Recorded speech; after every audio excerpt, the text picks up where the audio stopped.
Good morning. Today we will discuss about the polygonum type of embryo cell.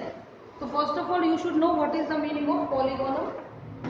Whenever the embryo cell have 7 cell and 8 nucleated structure, जब भी किसी cell के embryo cell के पास 7 cell हो और 8 nucleus present हो तो उसको हम पोलीगोनम टाइप ऑफ एम्ब्रियो सेल बोलते हैं।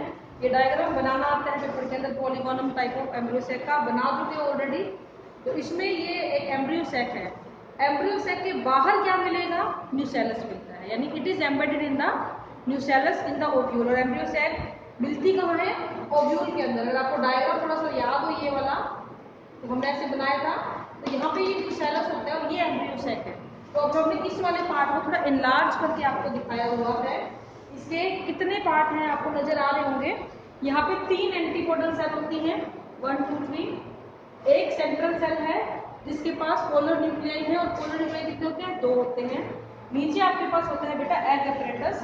Egg apparatus consist of 3 cells, 1 egg cell and 2 synergid cell, and they have a zigzag pattern of filiform cells.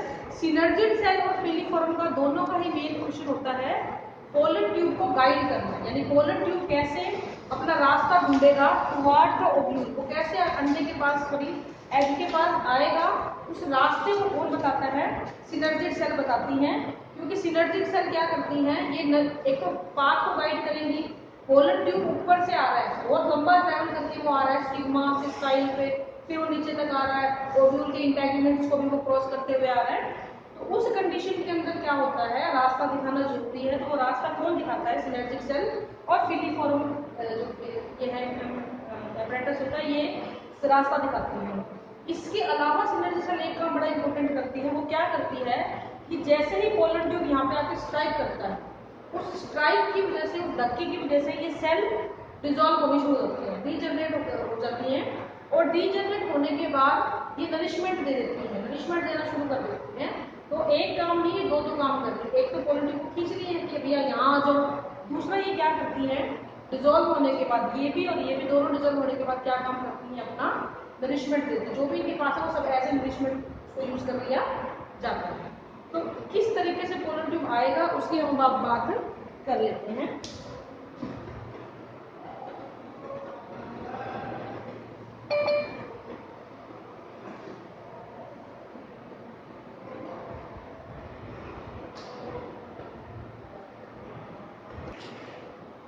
Fertilisation, double fertilisation,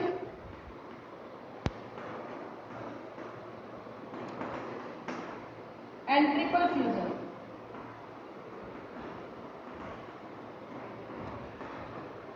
क्या मतलब है इसका, वो हम आपको भी बताएंगे। तो सबसे पहले आप समझ लो कि कैसे फर्टिलाइजेशन का स्टार्ट होता है। ये आपकी स्टिग्मा है, स्टिग्मा के ऊपर पोलन ग्रेन आया, उसने पोलन ट्यूब करी जर्मिनेट, और वो पोलन ट्यूब जो है मेल गैमेट को स्टाइल के थ्रू नीचे की तरफ ले जाएगी।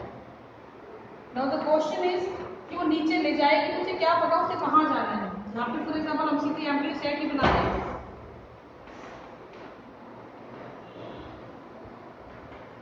तो पोलन ट्यूब ऐसे घूमती हुई यहाँ आके स्ट्राइक करेगी।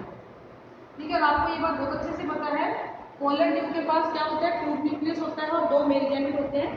तो जैसे ही वो यहाँ आके स्ट्राइक करती है, यहाँ तक इसको खींचने का काम कौन कर रहा है, इसको लाने का काम कौन करता है? यहाँ पे मिलने वाली सिनर्जिड सेल और फिलीफोरम अपरेटस, ये इस पोलन ट्यूब को अपनी तरफ खींचने का काम करते हैं। अब होगा क्या बच्चों कि पोलन ट्यूब ने यहाँ पे आके स्ट्राइक किया, और उस प्रेशर की वजह से, उस जर्क की वजह से यहाँ सिनर्जिड सेल जो है वो डिसॉल्व होनी शुरू हो जाती है। अब यहाँ पर दोनों के दोनों मेल गैमेट रिलीज कर दिए जाते हैं। 2 पॉइंट मैंने बनाए हैं, ये वाला और ये वाला।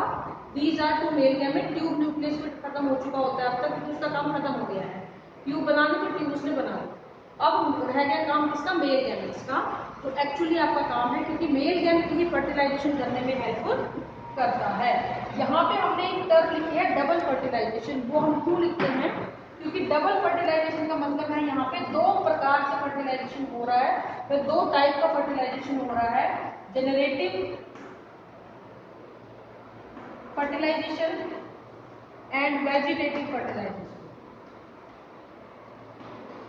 Generative fertilisation and vegetative fertilisation. Generative का मतलब है जहाँ पे एग और मेल गैमेट मिलेगा, ठीक है। तो यहाँ पे आपका एग जिसकी प्रोबेबिलिटी है n, mates with male gamete, और इस मेल गैमेट की प्रोबेबिलिटी क्या है, n है। और ये दोनों मिलके क्या बनाते हैं बेटा, they will form zygote of ploidy. तो ऐसा फर्टिलाइजेशन जिसमें एग और मेल गैमेट फ्यूज करते हैं उसको जनरेटिव फर्टिलाइजेशन बोल देते हैं। इसके अलावा इसको बेटा सिनगैमी भी बोल दिया जाता है। ये जो कॉमन टर्म है ये हर जगह यूज होती है, सिनगैमी। सिनगैमी मतलब fusion of male and female gamete. Syn का मतलब होता है फ्यूज होना, जुड़ गया, बताया ना, सिन कार्पस फ्यूज कार्पल। ऐसे यहाँ पे सिन वर्ड SYN का मतलब यही होता है जो भी चीज है वो फ्यूज कर गई है। सिनगैमी, गैमेट्स फ्यूज कर गए, ठीक है ना, ऐसे टर्म यूज होती है। दूसरा होता है वेजिटेटिव फर्टिलाइजेशन। वेजिटेटिव फर्टिलाइजेशन के अंदर क्या होता है, वेजिटेटिव फर्टिलाइजेशन के अंदर जो आपका पोलर न्यूक्लियाई है, अब आपको ये बात बहुत अच्छे से पता है, आप एम्ब्रियो सेक के बारे में पढ़ चुके हो, जो आपकी पोलर न्यूक्लियाई होती है वो तो दूसरा मेल गैमेट आया है ना, एक तो यूज हो गया, अब दूसरा बचा, उसके साथ वो ऐड हो जाता है, ऐड हो गया। तो यहाँ पे आप देखो इसके पास 2n है, इसके पास n है, they will together form PEN। और ये PEN कैसा होगा, इसकी प्रोबेबिलिटी 3n, क्योंकि 2n तो ये ऑलरेडी है, एक n और आ गया, तो इसको हम बोलेंगे 3n, यानी कि प्राइमरी एंडोस्पर्म न्यूक्लियस। ये फुल फॉर्म करने भी आता है कई बार एक नंबर में। What is the full form of PEN और in which type of tissue it will convert. तो PEN बनेगा प्राइमरी एंडोस्पर्म न्यूक्लियस, और ये बन गया जायगोट, क्योंकि यहाँ पे दो फर्टिलाइजेशन हो रहे हैं, एक जनरेटिव फिर एक ये। पहले ये होगा क्योंकि सबसे पहले यही मिलता है गैमेट को, फिर ये हो जाएगा, पीछे पीछे हो सकता है, आगे पीछे होते हैं, क्योंकि दो फर्टिलाइजेशन है डबल। अब क्या हो रहा है कि ट्रिपल फ्यूजन क्यों बोला फिर हमने, क्योंकि जब वेजिटेटिव फर्टिलाइजेशन होता है उस दौरान polar nuclei attach with one male gamete and the ploidy of the polar nuclei is 2n and it attach with the male gamete n and form the primary endosperm nucleus that is of 3, ठीक है। तो इसलिए plant की fertilisation को हम लोग बोल देते हैं डबल फर्टिलाइजेशन, ट्रिपल फ्यूजन। यहाँ तक समझ में आ गया आप लोगों को। तो बेसिकली फर्टिलाइजेशन में आपको यही चीज यहाँ पे ध्यान रखनी है बच्चों, कि जब भी प्लांट के अंदर फर्टिलाइजेशन हो रहा है तो डबल फर्टिलाइजेशन, ट्रिपल फ्यूजन क्यों कहा जा रहा है, तो ये चीजें आपको बतानी है, और आपको ये रिजल्ट जरूर ध्यान रखने हैं कि जायगोट बना है या प्राइमरी एंडोस्पर्म न्यूक्लियस बना है। जिम्नोस्पर्मिक जो प्लांट होते हैं ना उनमें फर्टिलाइजेशन से पहले ये डेवलप हो जाते हैं, यानी ये न्यूक्लिएटिव टिश्यू डेवलप हो गया। ये बना किसके लिए है, ये बना इसके लिए है, जैसे जैसे ये बड़ा होगा इसको नरिशमेंट चाहिए, ये इसको नरिशमेंट प्रोवाइड कराएगा। तो पहले अगर इन दोनों के केस की मैं बात करूं तो पहले ये बनेगा, फिर इसका डेवलपमेंट पीछे पीछे स्टार्ट कर देगा, क्योंकि इसी ने इसको नरिशमेंट देना है। अब यही नहीं बना तो इसको नरिशमेंट कहाँ से मिलेगा, इसी बात है ना। तो इसका डेवलपमेंट के बाद जायगोट का डेवलपमेंट होता है। जिम्नोस्पर्म कुछ ज्यादा ही फास्ट होते हैं, वो क्या करते हैं, वो फर्टिलाइजेशन नहीं हो उससे पहले क्या करते हैं, पीएन बना के एंडोस्पर्म बना के बैठ जाते हैं। फर्टिलाइजेशन नहीं हुआ तो वो एंडोस्पर्म वेस्ट हो गया। कई बार क्वेश्चन आता है कि जिम्नोस्पर्म के अंदर एंडोस्पर्म का फॉर्मेशन इतना वेस्ट क्यों माना गया है, वेस्टफुल क्यों माना गया है, तो वो इसीलिए माना गया है because it form before the fertilisation. Fertilisation से पहले ही एंडोस्पर्म बना दिया जाता है। फर्टिलाइजेशन होगा तो अच्छी बात है, यूज हो जाएगा, अगर नहीं हुआ तो वेस्ट हो गया उसका बनना, तो इसलिए ये बात बोली जाती है। जबकि एंजियोस्पर्म में जो हम पढ़ रहे हैं दोनों साथ साथ हो गए, देखो ये भी साथ हो रहा है, ये भी साथ हो रहा है। अब ये डेवलप पहले होगा, ये बाद में होगा। इसके डेवलप होने से क्या बनेगा, इसके डेवलप होने से बेटा बनेगा एम्ब्रियो, और इसके डेवलप होने से बनेगा बच्चों एंडोस्पर्म।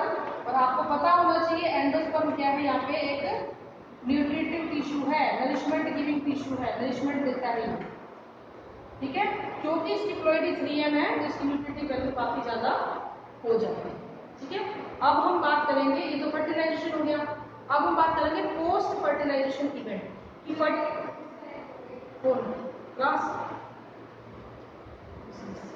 पोस्ट फर्टिलाइजेशन इवेंट का मतलब क्या होता है बच्चों, कि जितने भी आपके